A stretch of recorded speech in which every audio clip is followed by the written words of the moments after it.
Good evening, everyone, and welcome to the California Book Club. Happy New Year. This is our first gathering of the year. I'm so excited tonight to introduce or to help present DJ Waldie's book, Holy Land. Highly recommend this if you haven't read it yet. You're in for a treat tonight. He's going to be in conversation with host John Freeman and our special guest, Lawrence Weschler. California Book Club is our free monthly gathering. It takes place on the third Thursday of every month, like clockwork. And it would not be possible without support of our partners. It's really a great list of people who help us promote these events. It's Bookshop West Portal, Book Passage, Books Inc., Book Soup. You'll see there's a theme here, a lot of bookstores. Bookshop.org, Diesel, a bookstore, the Huntington Institute in California in the West, the Los Angeles Public Library, San Francisco Public Library, Narrative Magazine, Vromans, and Zizava.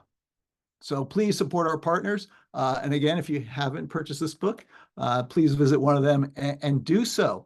As I mentioned, the CBC is free all the time.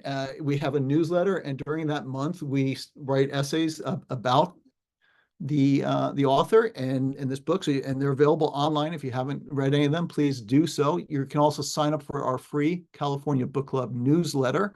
And a fun fact, every CBC gathering like tonight's is recorded and available on our site for on-demand viewing. So if you've missed a previous one, please go back and check it out. Also, we're having some parties. We've started doing issue parties each quarter. Our latest issue about Baja having a moment is out now for sale at bookstores, of course. And so to help celebrate that, we're doing an event in Oakland at Cleo's bookstore next week on Wednesday, January 24th. It's free. There'll be drinks, there'll be speakers, people reading their work. Come meet other members of the Alta community. The following week, Thursday, February 1st, we're going to be at the North Figueroa bookstore in Los Angeles. They're all free. They're free to attend. Please come. We'd love to meet you in person. And how can you support this work that we do, bringing you the in-depth articles, essays, and interviews with authors like DJ? Please, you can become a digital Alta member for as little as $3 a month, or become a full all-access member. And it's $50 a year. You get the 4 issues of the award-winning journal. Plus, right now, special deal. You get the California Book Club hat. It's a little, there we go. And also the Best Bookstores of the West guide. It's a really great deal. So talk about a bundle. While you're there, if you're already a member, you can also go to the Alta store and get our Backed by Popular Demand fantastic tote bag. That's also available. So it just takes a lot of work to make this all happen. So I thank you for supporting Alta. And that's probably it for our housekeeping. So it's a thrill to welcome such a huge talent tonight in DJ Waldie. And I'd like to bring on our host, John Freeman. Thanks, Blaze. What a pleasure to be here. The point of this book club has been over time to try to celebrate highly original and what we feel are classic works of literature by and about California, by Californians and about California.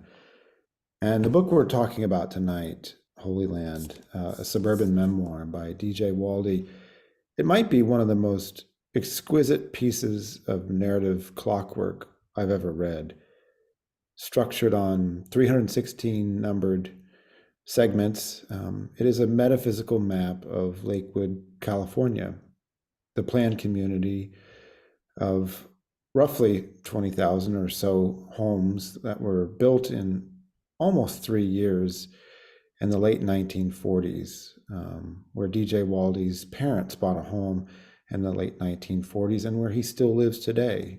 For 30 years, he was the deputy city manager. I think that's the title he retired with, of Lakewood itself. In between, he went to Cal State Long Beach and got a degree in comparative literature from Irvine and translated poems by Mallarmé, the French symbolist poet, and others. But it is this book which began his writing life. He's written many other books at this point now, including Where Are We Now and Becoming Los Angeles, Myth, Memory, and a Sense of Place.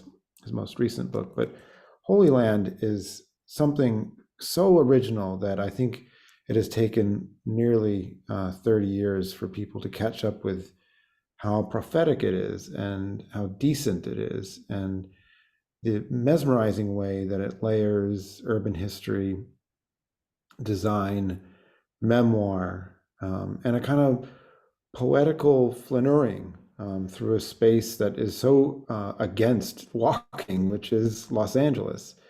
I'm told, and we'll find out tonight, that DJ Waldie still walks and writes where he lives. But right now, I think he's sitting down in his house. So please come on and join us, DJ Waldie. Thank you, John, very much for those very kind words. It's a pleasure. I first read your book, I don't know, 20 years ago, and it really shattered me. Just the ability for someone from a place that in description feels like the suburb that I grew up in, to make it feel as mysterious and mystical and full of history that I couldn't quite touch as you do here. There's a lot of questions that have already come in from the audience, but I'm going to start out with just something really basic. Like, are you in the house that you describe in the book? And what kind of tree is outside that house? Well, speaking to you this evening, I'm not in that house. I'm actually in the cable production studio of the city of Lakewood, where for many, many years I was a city employee. But I still live in the same house that my parents bought in 1946. I live there alone. In front of my house there is a sycamore tree, which is somewhat characteristic of Lakewood, since there are a lot of them on street trees in my community. Though when I was growing up, the tree in front of my house was a rather ragged-looking Brazilian pepper that the developers of Lakewood planted rapidly and cheaply when the city was being built. So the city did become known for its trees, although as you described, when you're building the city in front of us in your description, there were no trees at all. It had been a bean field of 3,500 acres bought by 3 Jewish developers from a Montana outfit. Can you talk a little bit about how this Montana land company came to own so much land in Southern California? Well, in a nutshell, a great deal of Southern California remained largely undeveloped, undivided from the Rancho period, the late Spanish colonial period, and the Mexican colonial period in Southern California. So at the end of the 19th century, you had huge swaths of land still under one ownership. That was true of what became Lakewood. There were 3 large ranchos: Rancho Los Alamitos, Rancho Los Coyotes, and Ranchos Los Cerritos. And Lakewood was carved out of one of those, Rancho Los Alamitos, when the Bixby family, who ultimately owned the land, sold it to William A. Clark, a Montana robber baron, who was a dramatic figure in the late 19th century, a true captain of industry, and an all-around bad guy. Clark and his brother developed parts of it as ranch land, and parts of it as dairy land, and parts of it as for the growing of sugar beets, and ultimately, through a couple of other transfers within the Clark family, it was sold to the 3 developers, Mark Taper, Ben Weingart, and Louis Boyer, in 1949. And they began building 17,500 houses all at once and finished them by the end of 1953. And then you had Lakewood, an instant city. And it was the biggest development in the world, the biggest planned city in the world at the time. Is that true? It was larger than Levittown on Long Island, and Levittown on Long Island took longer to build. Lakewood was somewhat larger and built much more quickly. It was the largest at the time, although other developments quickly superseded it as the 50s rolled on. And okay, a couple other things if you haven't been there and you're listening. Most of the streets, it sounds like probably close to 99%, have right angles. Yes. At the intersections. Do you want to talk about why that is so? Well, there are several reasons. One reason is pure practicality. the homes in Lakewood were built on land that periodically flooded in the 19th century.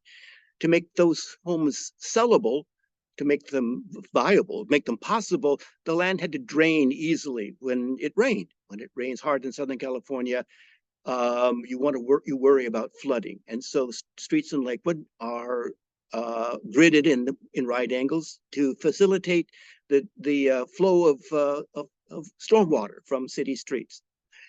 But there's also another reason why the streets are right angle streets. It's a gridded orthogonal grid of streets. And that is because it's inexpensive to develop land that way, and it maximizes the yield of the land, the number of house lots you can build. Lakewood houses are on lots the smallest size the county of Los Angeles allowed in the early 1950s. 100 feet deep and 50 feet wide, 5,000 square foot lot, the smallest lot size available. Maximize the yield, minimize production costs, make production of the houses, building the houses simple and mechanical, actually. And I'm just going through these things because I think they're fascinating. That most houses only had a 1 foot foundation, sometimes at the most 3 feet. Is that correct? The typical foundation for Lakewood home is 18 inches. So they're not on the ground, they're not on slab, they're on raised foundations. But houses in Southern California don't have any basements, so that was actually kind of a selling point, that they were actually on raised foundations. Mm. And all the houses were around 1,100 square feet. Is that true? They ranged in size from about 957 square feet to around 1,100 square feet. So in that range, you had two and 3 bedroom houses. They all had 1 bathroom.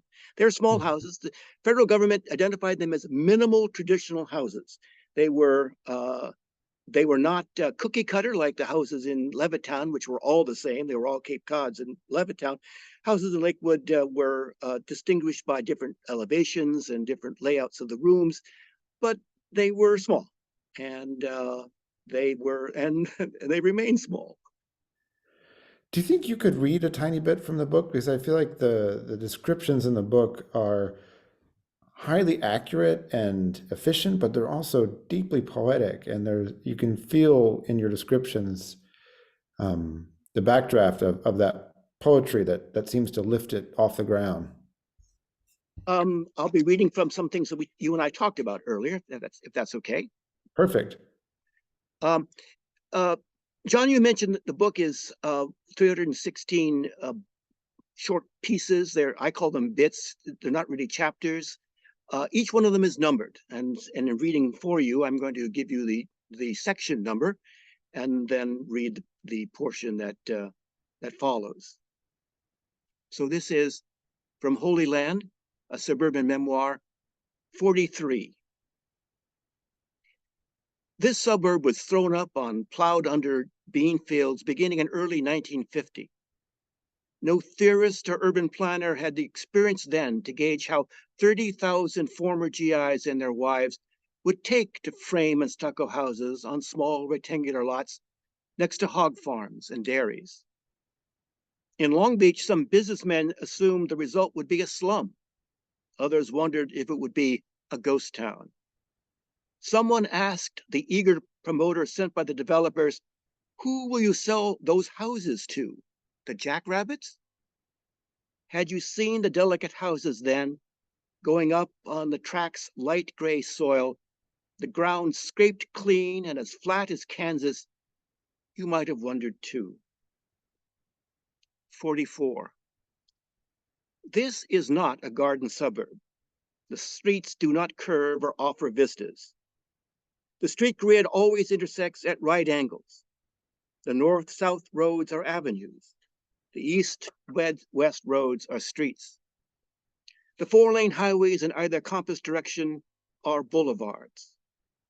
The city planted some of these with eucalyptus trees and red crepe myrtle on narrow, well-tended medians and parkway strips.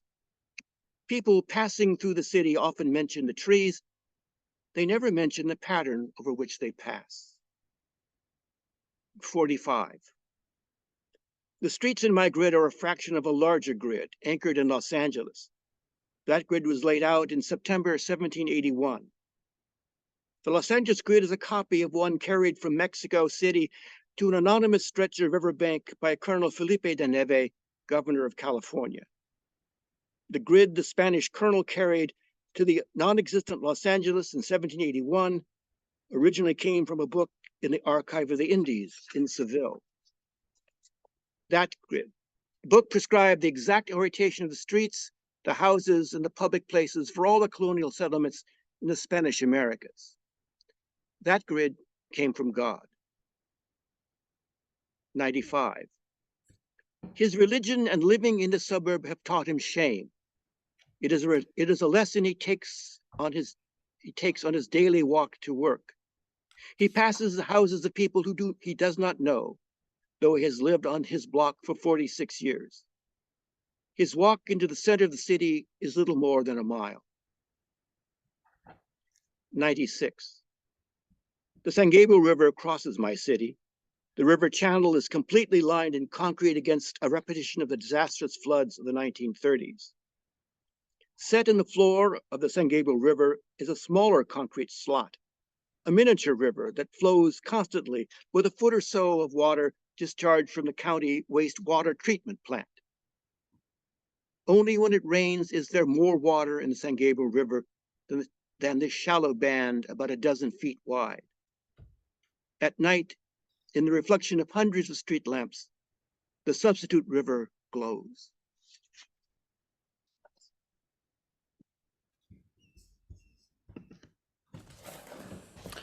Oh, thank you for that reading.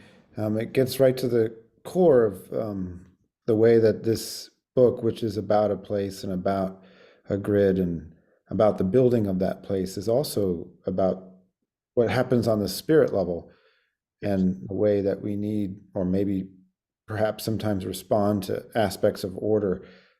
Could you talk a bit about those interactions in the book as you wanted them to happen?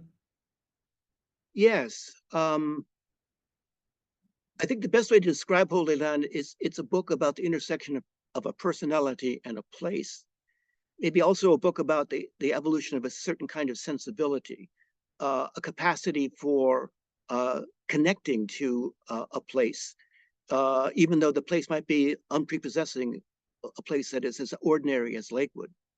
The way in which Holy Land unfolds is like the experience of a walker coming upon sites frequently seen, maybe seen every day, but always in a slightly different light, as if the everydayness took on a different character based upon the season, the time of day, the cast of the cast of light, the effects of wind and rain. The idea that a place seems fixed in time and circumstance is also constantly remaking itself in front of you, so that I would hope that part of the experience of reading Holy Land is to experience in an affective way, experience in an emotional way, how a pattern of encounters builds up a sense of place. We've already had some questions from readers who are fans of the book, and Ed Shore from East LA wrote, "How did you go about organizing the separate chapters? Were they written and arranged in a somewhat chronological order, or did you plot a grid and place them based on quote unquote thematic neighborhood?" The compositional practice that evolved for Holy Land began with just an accumulation of notes. I'd hoped to write a series of short stories and make that a kind of novel in short stories, but that didn't work out. But I kept working on the notes, the incidents, the bits and pieces of my experience. And as I accumulated those and shared them with some friends, they and I understood there might be an actual story here. And so in writing Holy Land, there wasn't a lot of plotting. The flow of composition was kind of dictated by what was happening in the sections. I would write about, there would be an arc, a chunk that covered some aspect of my experience in growing up and living in Lakewood, and that would suggest something else, and that would suggest something else, and that would suggest something else, so that the compositional work of Holy Land was organic in that sense, or maybe it was just me not being very careful. Well, the associative logic is one of the forward momentum devices of the book, and you loop through certain encounters several times, and sometimes those encounters are with a place. Sometimes it's an encounter with history, and so you come back to certain moments within the history of Lakewood multiple times. And you've, as I mentioned in my introduction, you've translated Stephen Mallarmé, the French poet, who was a highly ordered. He wrote a lot of sonnets and worked in an Alexandrian 12-syllable line often.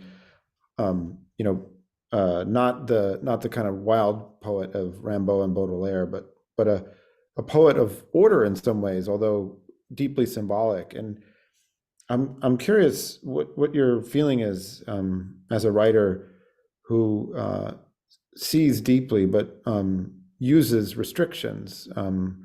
Did you find that in making this notational method, did it liberate you in a sense to write more radically about your intimate and personal life? Because that's part of this book too. Yes. Than you would have felt if you had just simply said, okay, page 1, mom and dad came to LA after my father was in the Navy and my mother moved from New York. Yes, I think you're right about that. The form of Holy Land allowed me to deal with aspects of grieving over the deaths of my parents, and aspects of my life, which some people might find reflecting of a disability. As my readers may know, I'm not able to drive. I've never been able to drive. I have appallingly bad eyesight, and so the book flows out of both a time of grieving and the limitations I have as a disabled person. The fact that I walk everywhere is a consequence of that. I don't drive. I don't drive out of some sort of moral superiority. If I could drive, I would, but I walk, and the discipline of walking is fundamental to the making of Holy Land. But also, I set myself a very artificial barrier as well, just as you have just suggested, and that is that no part of Holy Land is any longer than a single double-spaced typewritten page. So no part of Holy Land is any longer than about 200 to 300 words. I never wanted to write longer than that. So I kept myself to short bits, some of them only a sentence long. And I didn't learn that so much from translating Mallarmé, but I'll get back to that in a moment. I learned that an awful lot from being in the graduate writing, poetry writing workshop at UC Irvine, and learning a lot from the poets there, and particularly a couple of them. A wonderful poet and artist, Gary Young, who was an author of prose poems and whose poems were particularly grounded in the everydayness of nature and the human condition. And Brad Crenshaw, who also in his early work, who was a mentor and provided a considerable amount of experience for me in composition. I learned a lot from prose poets, particularly from Gary Young, and to the extent that Holy Land has a poetic quality, it reflects that educational experience, and also that preference on the part of on my part to make use of the practices and the strategies of prose poetry. But I also learned from the professors in that program, from Charles Wright and James McMichael. Charles Wright, the Southern poet, one critic called his work a search for transcendence in the everyday. And James McMichael wrote a wonderful book called for Good Things, which was a book-length poem about Pasadena, about civic history and carpentry and aerospace and economics. That was a way of helping me. Reading that and trying to internalize some of its strategies was a way in which I was something I brought to the writing of Holy Land some years later. I thought a lot about reading this book again, especially The World of 10,000 Things. And there's an almost cosmological attempt to grasp the endless varieties of the world, but through a more limited version of it by closely studying repetitions. I want to ask you another question that the audience has been asking several times. That slightly bounces off what I just said, because there's an aspect of holiness and close attention, and can you talk a little bit about the title Holy Land and why you chose it, what it means to you? Yes, I can. Those may be a little surprising based upon what we've been talking about so far. We've been talking about Holy Land's poetical qualities. We've been talking about its aspect of investigation of the everyday, its experience of the world and how the world impinges upon a personality and helps to shape it. But Holy Land is also an argument with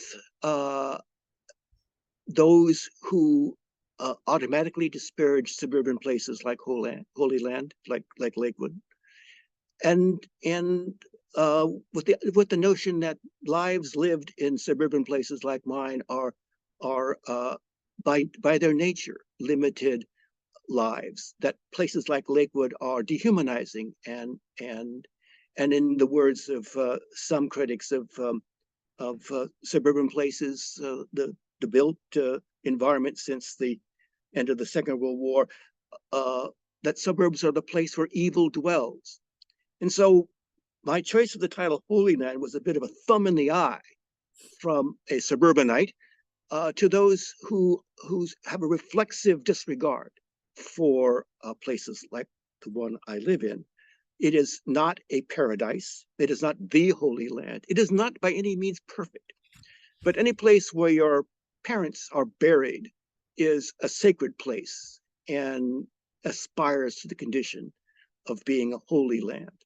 Any place where thousands of lives have been lived and aspirations have been realized, at least to some degree, is in my tradition of belief, a holy land.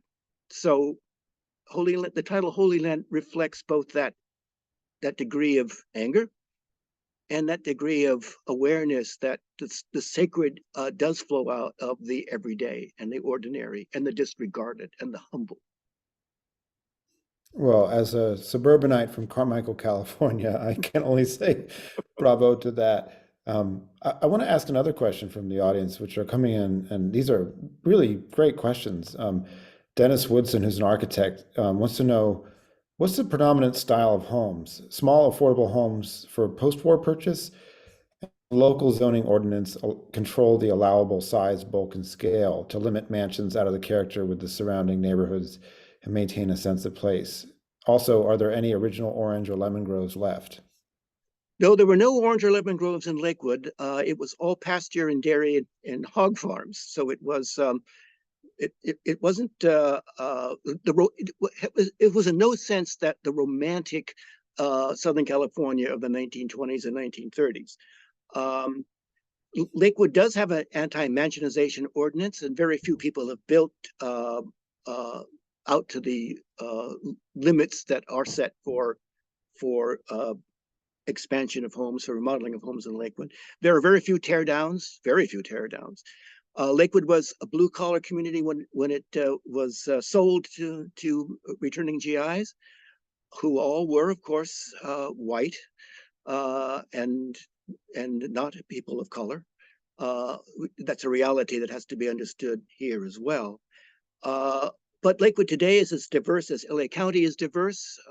Back in the early 1990s, it was described as being one of the most diversifying cities in California.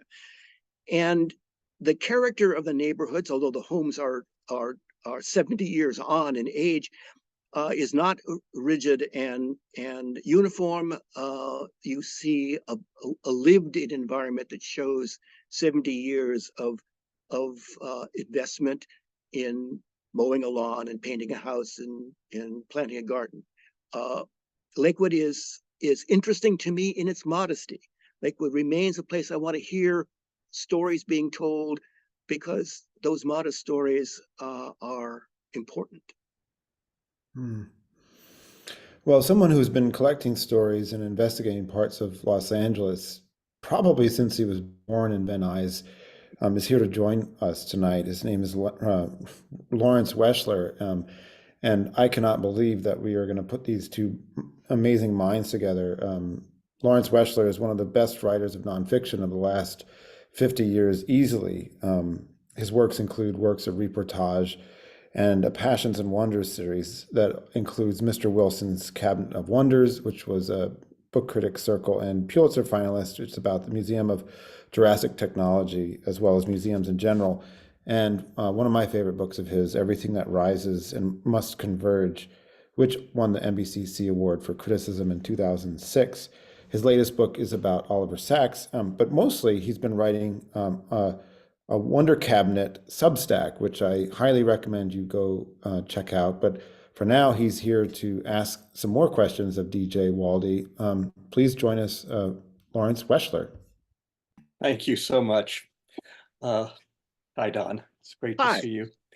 Yeah, Don and I have been having conversations for many, many years.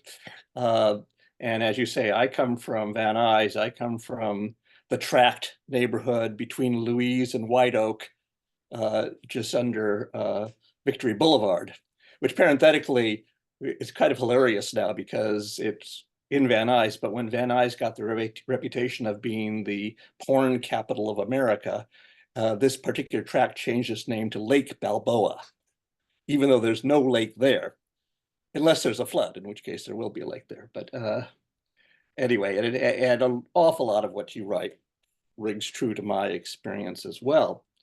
I thought I'd just throw a few things at you and then just perhaps invite you to respond. One of the things that's striking, or that we talked about early on, is that indeed you are translating Mallarmé, and you are in particular translating his remarkable epic, I guess, or what would you say, a lyric epic, Un coup de dé jamais n'abolira le hasard, which is a throw of the dice will never abolish. Is that the right word? Abolish chance. Yes. Yeah. And there is a quality of throw of the dice with each of these 316 things. You used to tell me about how, in fact, there was the paper, the one page, but it was also that there was a walk through a grid of about a mile that you had to take each day. And then in effect, the arc of any given passage was what you could think of during that walk or the walk back. And that in turn creates this extraordinary metronomic quality that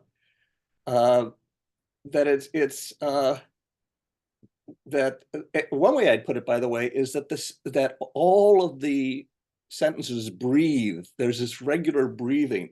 If you were to grammatically diagram each sentence individually, I bet you could lay all of the diagrams on top of each other. They all have the same kind of subject, verb, object, but are different particular flavors. And I often think about, and the thing that's an absolute masterpiece here is this is a masterpiece of voice, of tone.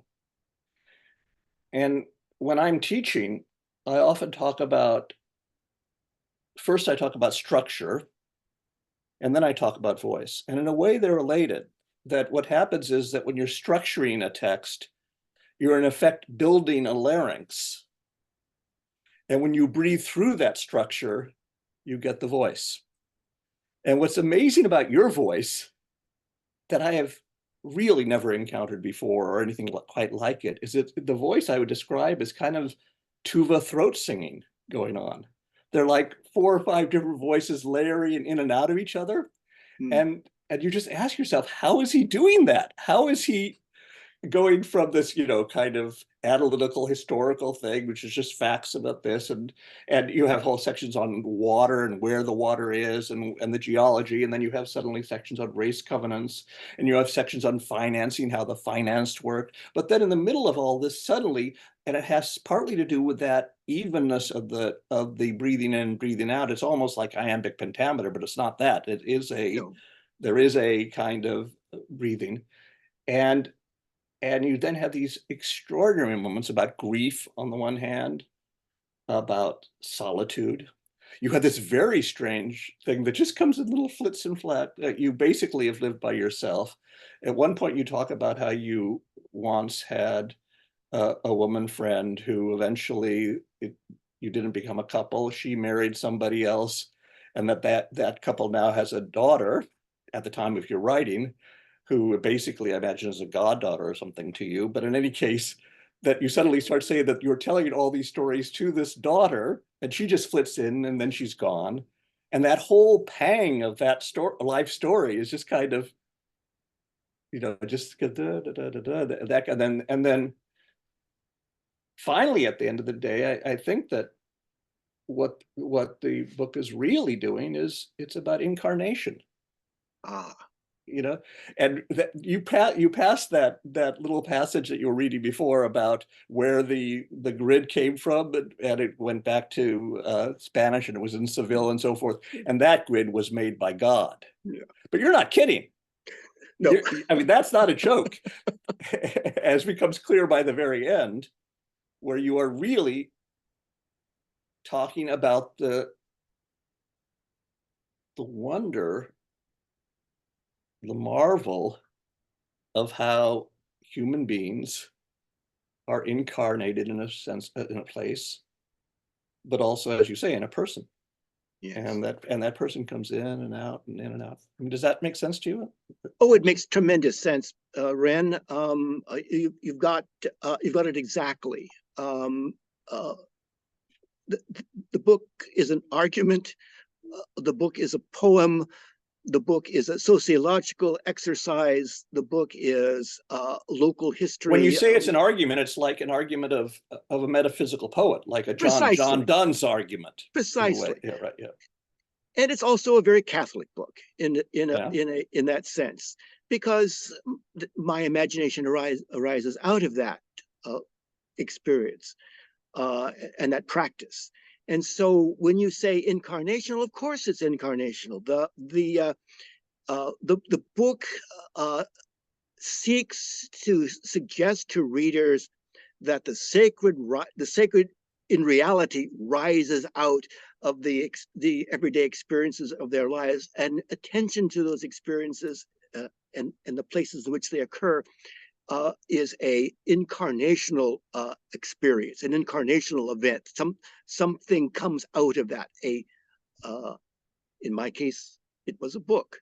In other cases, it might be something else. And I would hope that readers might understand the book in those many different voices, overlaying as they do.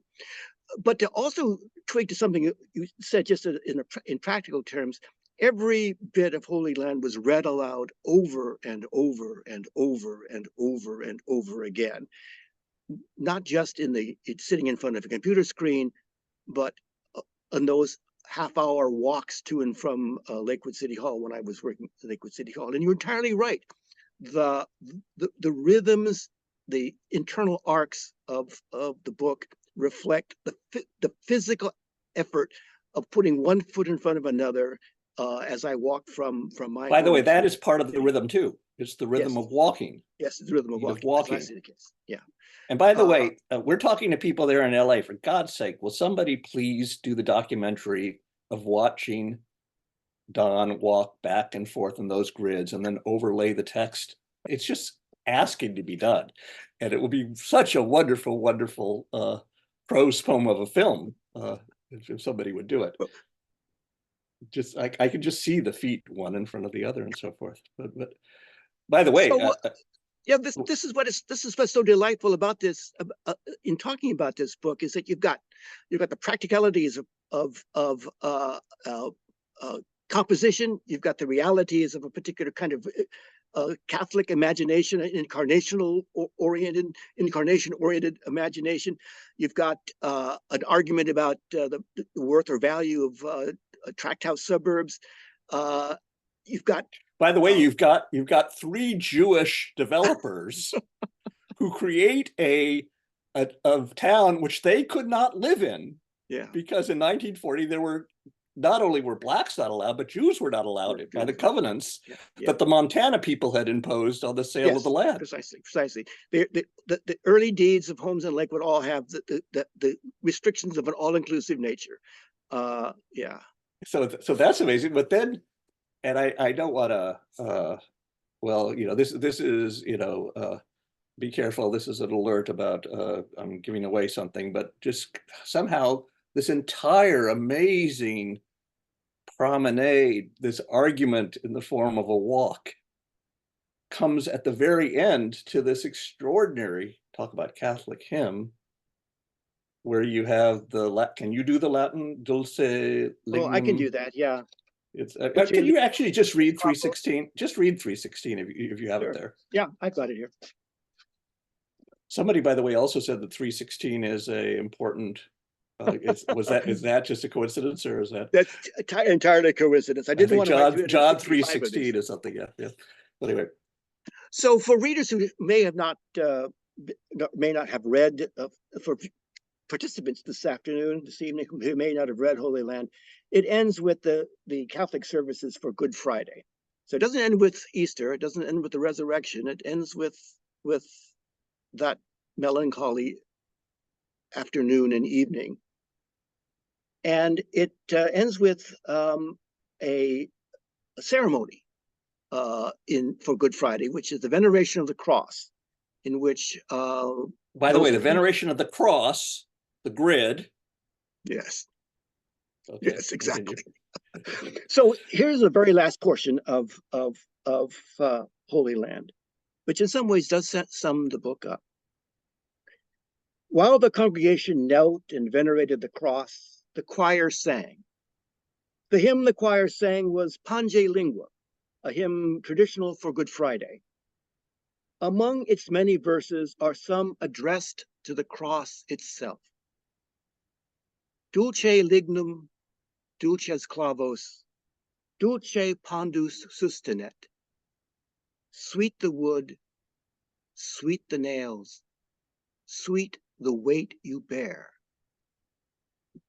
Sweet the wood, said the man from Lakewood.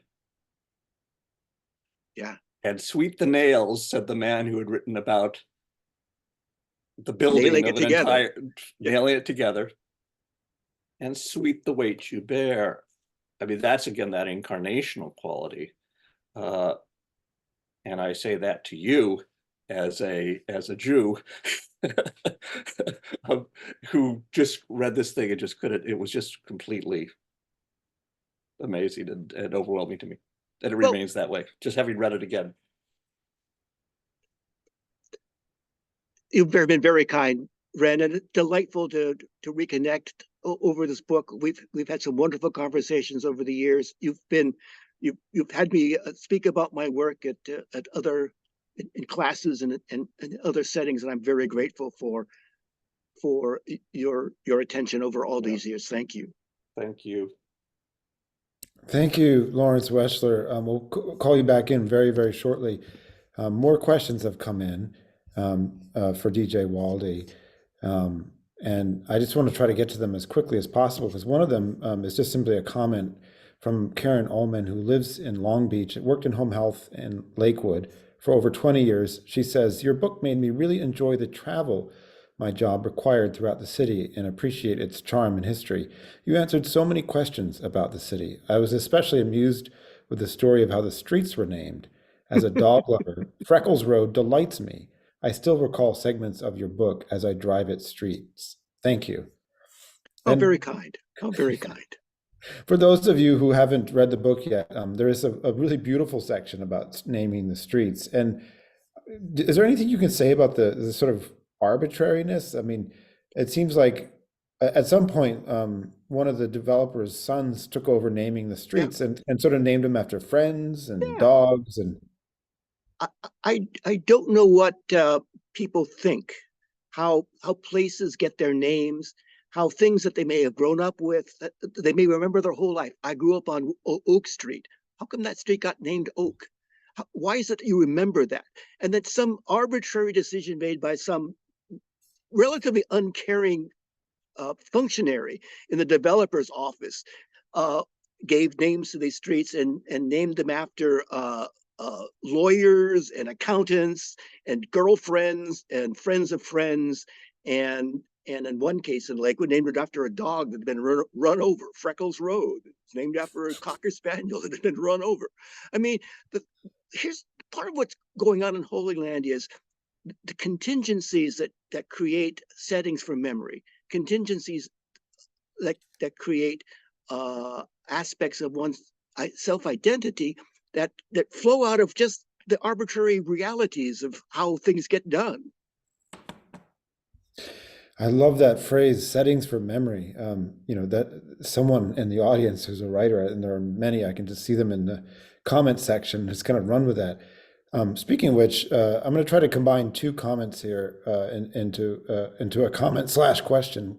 One, unless this is an impersonator, is from the poet Garrett Hongo, who writes, I'm a son of the SoCal suburbs as well, a Japanese American one called Gardenia, also restricted and permitted by covenant after World War II. I want to combine Mr. Hongo's comment with something that someone who teaches your book, Martine Satras, says. She's been reading and teaching Holy Land for years, as well as combining it with Didion's Where I Was From, and appreciates your intersection of place, property, and class, and thinks they should be read together. She's asking if, in the decades since this book has been published, if there's more to say about a post-industrial suburban community as place now. And I guess the reason I'm combining these two is I wonder if you can say a little bit more about the restrictive covenants and how much they were being used in the late 40s, what changed, and how that's changed the quality of Lakewood and I guess Long Beach, were there no covenants in Long Beach? Well, no. The history of suburban development in the southeast quadrant of the county, where Lakewood and Cerritos and Bellflower and Downey and Norwalk and other communities adjacent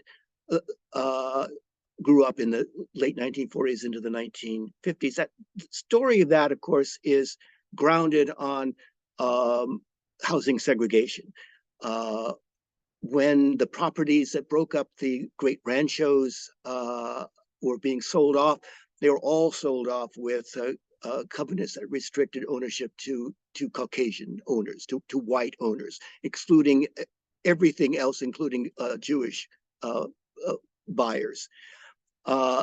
Those covenants were legally enforceable until 1948, when the Supreme Court struck down their legal enforcement, although they continued to be written into the deeds well after 1948. So when Tabor, Boyer, and Weingart bought the properties in Lakewood, they came with deed restrictions from the Montana Land Company that literally would have prevented them from living there.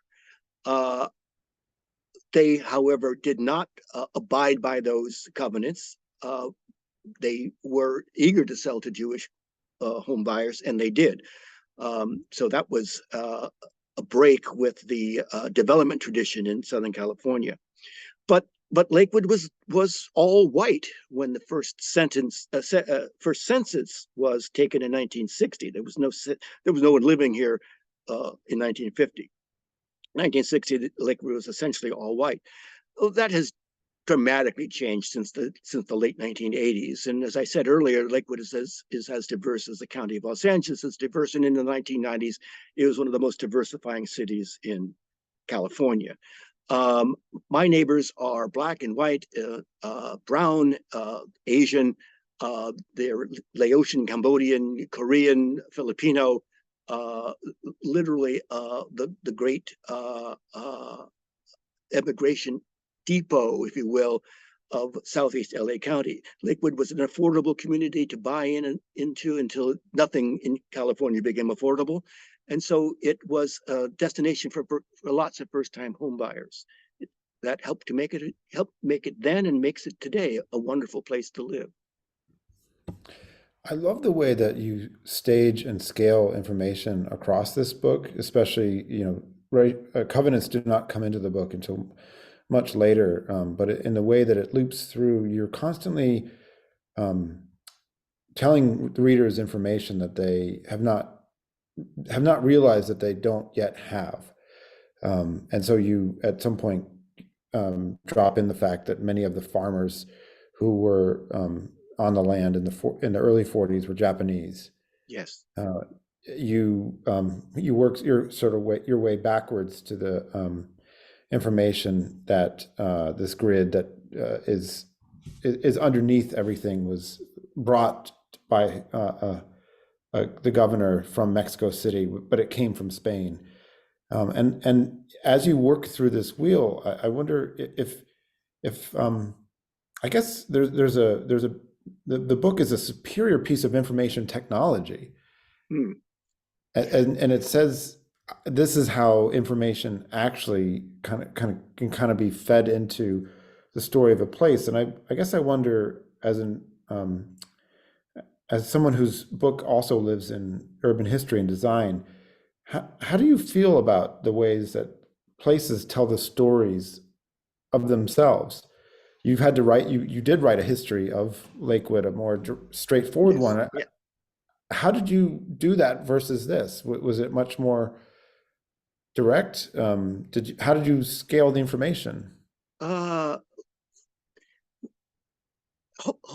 Holy Land represents a kind of history telling that's radically different from the way history is typically told.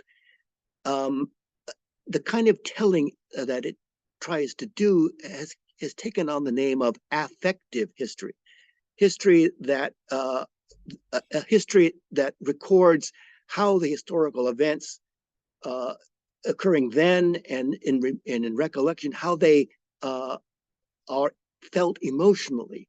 So Holy Land is an affective history, whereas the formal history of Lakewood, written by several authors, including myself, over the past several years, which is available online from the City of Lakewood's website, is a more straightforward history in the sense that it starts at some point in the past and continues to some point in the present.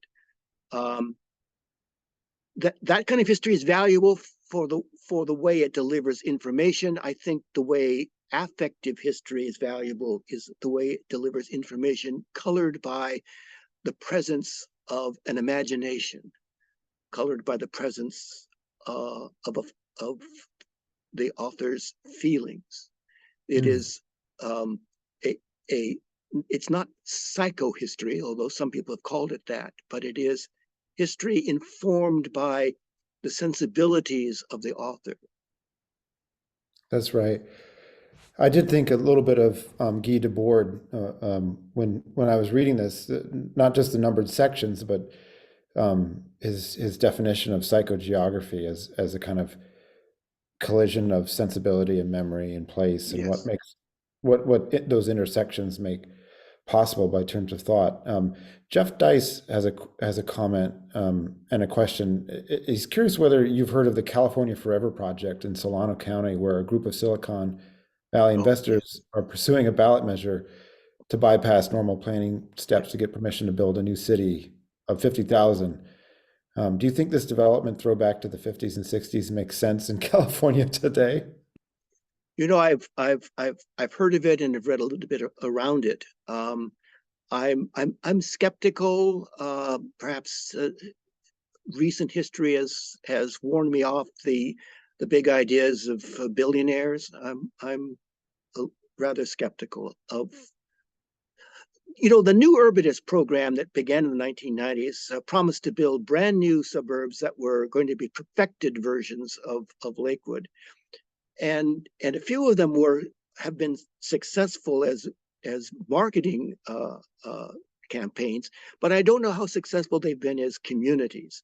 The way in which the suddenness of the tract house development of Lakewood occurred did seem to provide enough of whatever it might be to propel these brand new homeowners into some kind of workable community. I don't know if that's doable under the aegis of a Silicon Valley billionaire.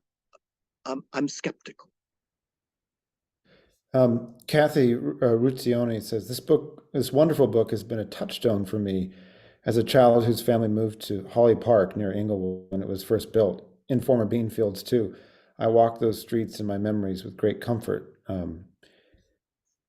I want to add to that a point. You know, at one point you mentioned that when your parents bought their house at the end of the street, there was, I forget what you say, but there was the environment that was there before is still visible. Yes. And it reminds me of Barry Lopez, who grew up in the valley in Reseda. And he describes living on a street very similar, where at the end of his future suburban neighborhood, there was kind of the unbuilt environment, if you will.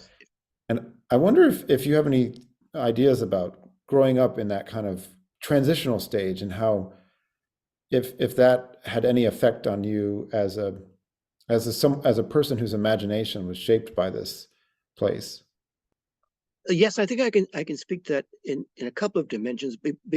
But before I do that, I have to say that I had the great pleasure and honor to be to know Barry Lopez and to have worked with him on a book project and to have heard his kind words about my work and about Holy Land. I'm saddened to be reminded of his recent death. The aspect of growing up in a place like Lakewood, which did have a lot of unbuilt components, even though it was largely built out by the time I was 6 or 7 years of age, was the fact that it did have unbuilt areas where imaginations could run wild. It was the very pinnacle of life to be a boy in 1955 and 1956, to be pushed out of the front door on a summer's day and told to come back when the streetlights come on, but not before, and to spend the whole day in imaginative play in the essentially the waste unbuilt areas of a place like Lakewood, where you could build a fort, you could pretend to you could play war, you could pretend all kinds of adventures, and it was like I say, the very pinnacle of being a boy, to be in a place like that. Hard to do these days. It is. We're going to go a tiny bit, maybe a few minutes overtime, because there's so many questions coming in. I wonder if Ren Weschler could rejoin us, because I think there's some questions that that he might also be able to bounce off if he's still out there in the chat room. I'm here. I'm going to note that Martine Satras pointed out that Patty Clark, Ha Ha Ha, the Booker Prize winning novel, also has sort of moments that are on the edgelands of the newly built suburban estates of Dublin. The question that I wanted to sort of bring to both of you is something that maybe, as a person who's lived in Chicago but grew up in Van Nuys and has traveled around a lot, that maybe Ren could address to some degree, is from Leela P., who writes, how is living in the suburbs uniquely lonely versus city living with its high rises and permeable shared walls? And having not read the book yet, how do urban plans like Lakewood remedy or seek to address modern loneliness? And can the suburbs or walking save us? That's nice. Well, I'll just say that growing up where I grew up in Van Nuys and going to Birmingham High, and one of the things that is very strong with Lakewood is the walking around. what are the effects of when you're a kid, you can't drive because you're a kid. And so indeed, that, you know, you just walk everywhere. And indeed, in where we grew up, we were the last tract when it was first built, and then it was all orange groves. And as far as I can tell, the orange groves have receded about a mile every year of my life. They're about probably the nearest orange groves to where I grew up are now 72 miles away from there. But there, it's interesting about that. The pang of loneliness is different because I've lived in Manhattan at different points in my life, and now I'm kind of in a in another suburb, Pelham. We talked about at the beginning, well, I guess this may have to do with aging also. That loneliness is everywhere, but so is the access out of it. One thing I was just thinking, by the way, I won't have you read this because there's a whole section called number 252, which in its entirety reads, "Sometimes I think the only real forces here are circumstance and grace." And circumstance is kind of like, is that kind of like chance and hazard and accident and grace and that kind of the force of circumstance, Beauvoir's title, you know, by the way, just in passing, when you were talking to the billionaires, I was thinking of Bartholomew's great story, "I bought me a little city." It was Galveston, Texas. You know, that had that feeling too. But that Mallarmé quality, it actually seems to be in that sentence, and that's also incarnational. The force of just accident, of circumstance, of things, but the eruptions, the upwelling of grace, unexpectedly. Yes, when I talk about circumstance, I'm also meaning contingencies. Yeah, we live in a world in which we didn't plan or prepare everything around us. We live at the mercy of contingencies, but we make a world that we can live in. We hope we can make a world we can live in from some kind of action of grace. You may see that as a divine grace, but you may also see it simply as the gracefulness of intelligent, caring people working together. Or the gracefulness, as we've talked about a lot, of light. Yes, the light of yes, LA. Yeah, exactly. Those kinds of moments that are just, you know, descend on you. But to speak about loneliness in practical terms, because many people who live in suburban places in America live in a very different kind of suburb than mine, which was a mass-produced tract-house suburb in which homes are about 8 homes per acre, which actually makes it fairly dense. Houses in Lakewood, as Holy Land goes at some length to point out, are only about 14 feet apart. And the houses are rather flimsily built. They're not built of stone and brick. They're built of stucco and chicken wire. And so we're a great deal in each other's lives in a place like Lakewood, because life flows through these very permeable house lots and very permeable houses. So if loneliness is a function of isolation, you're not altogether isolated in a place like Lakewood. You can make yourself isolated, but you're not altogether isolated. And so the capacity for community building was in part built into the physical structure of Lakewood. It was possible for people to be in each other's lives in a neighborly way, also in unneighborly ways too.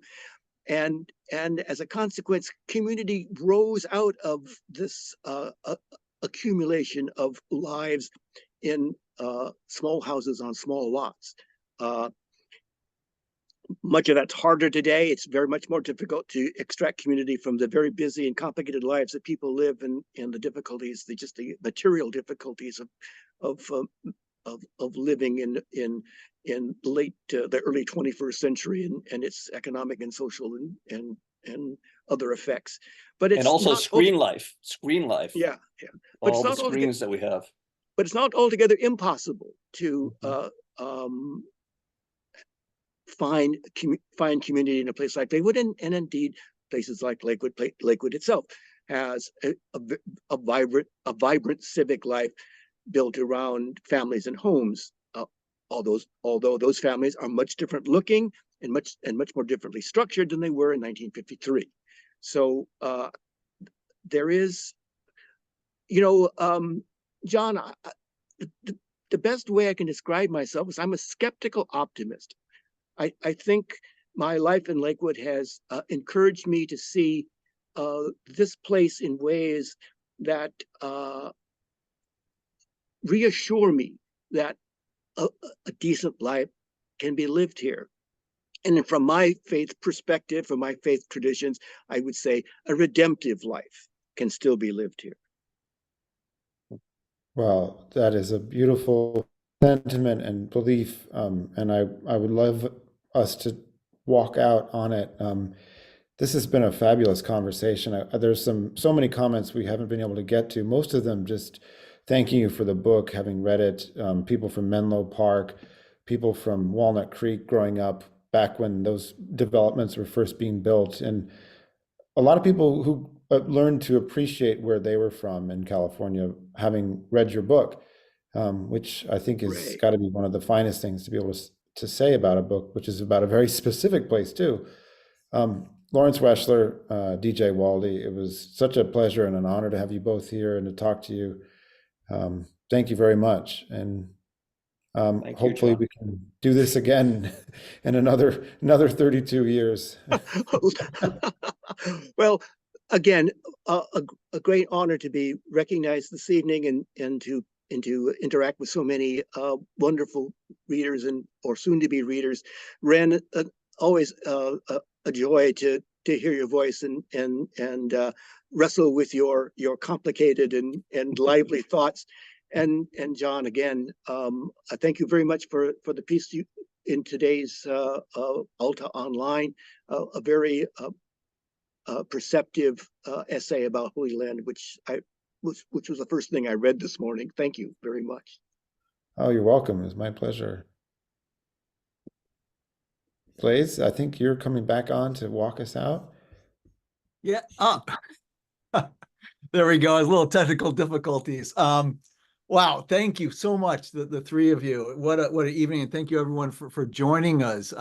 Someone said in the comments, this is a dream meeting of the minds, and talking about circumstance. And as John said, we're all, or DJ said, we're skeptical optimists. Let's make let's find grace and wonder in the world in which we live. So again, thank you everyone for joining us. Next month, we're going to have Dave Eggers with his book, The Every. That's February 15th, third Thursday of the month. It's always free. We'll see you there. In the meantime, please support our authors, buy their books, support Alta, get that membership. It's $3 a month for a digital or $50 a year for the all access, and you get the hat and the fabulous bookstore guide. And since so much of tonight's conversation centered on poetry, I also want to give a plug for John Freeman's book, Wind Trees. It's really extraordinary, and we're just so grateful that he is the host of this fantastic book club. So one more thing to plug is our issue parties. Hope to see you next week in Oakland or in person in Los Angeles 2 weeks later, and or we'll be coming to a city near you, hopefully. So again, thank you everyone, and take care. We'll see you next month for Dave Eggers. Bye-bye.